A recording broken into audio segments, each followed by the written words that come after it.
Today, let's take a look at 1983's cult horror classic Mausoleum, shall we?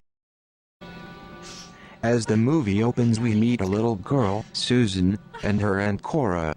Susan is upset that her mother has recently passed away. No, Aunt Cora. I'm staying with Mommy. Please, honey, I know you're upset, but I don't want you to stay out here and catch cold. My house. The two argue for a while. Susan doesn't want to go home with Cora. Susan then runs off for some reason like a little dumbass. It's time to go. I won't go in there. I won't. No, Aunt Cora, I won't. Susan, wait! Cora is evidently completely helpless. She just watches as Susan runs off at a leisurely pace while Cora simply stands there and screams for her. Something across the way then calls to Susan.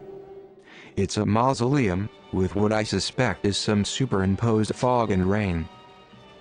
Susan then approaches the mausoleum, which now has much less smoke and no evidence of any rain. A big donut on the gate explodes, and logically Susan then proceeds to go inside the mausoleum.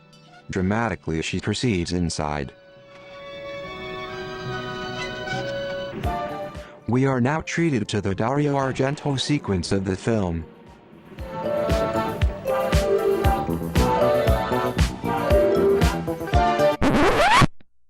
Sorry, wrong movie.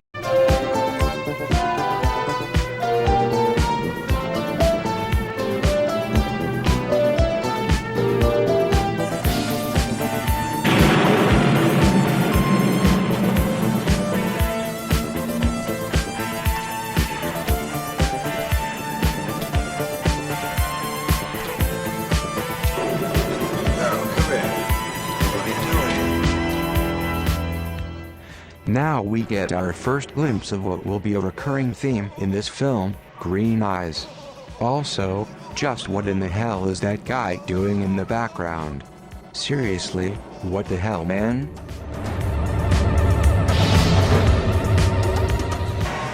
In case you're wondering who that man is with the toupee on fire, that is the groundskeeper. He went down there to see what that little girl was doing in the mausoleum.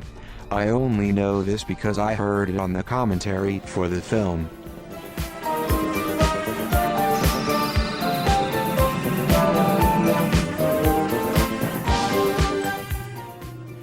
At this point you may be asking yourself what in the world is going on. Well, it's quite simple. Susan is releasing the Kraken. Release the Kraken. Now here come the Stan Winston creature effects, looking quite nice, I may add.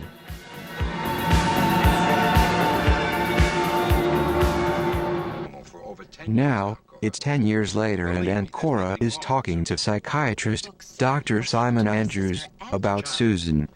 I'm not responsible, Sam. Oh no. I told them how they... Sorry, wrong movie.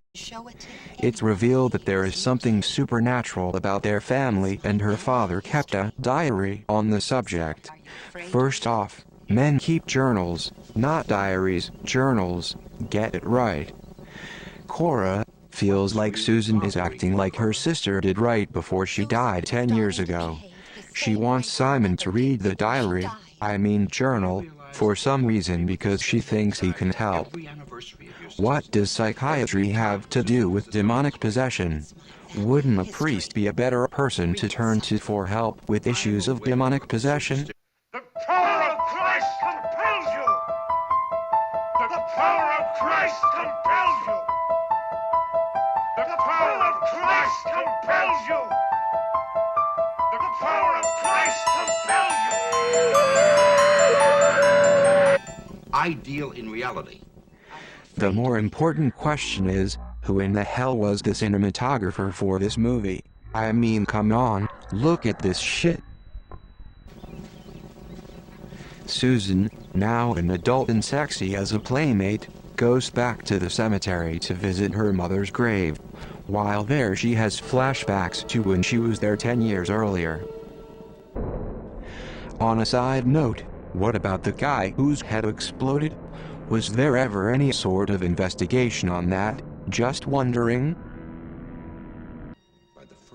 Susan then goes to the mausoleum and turns green as Dr. Simon reads us some exposition explaining what is happening, as if we didn't already know she is being possessed.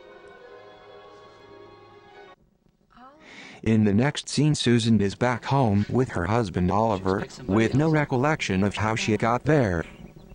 The highlight of this scene is the groundskeeper, who is unnecessarily creepy for no reason at all. I mean, come on, look at this creeper, what the hell? But you got to love it. The two go out for a night on the town at the disco dinner. They eat, drink and dance. Later, Susan is harassed by a drunk man while her husband is called away for a conveniently placed phone call. What the hell's wrong with her?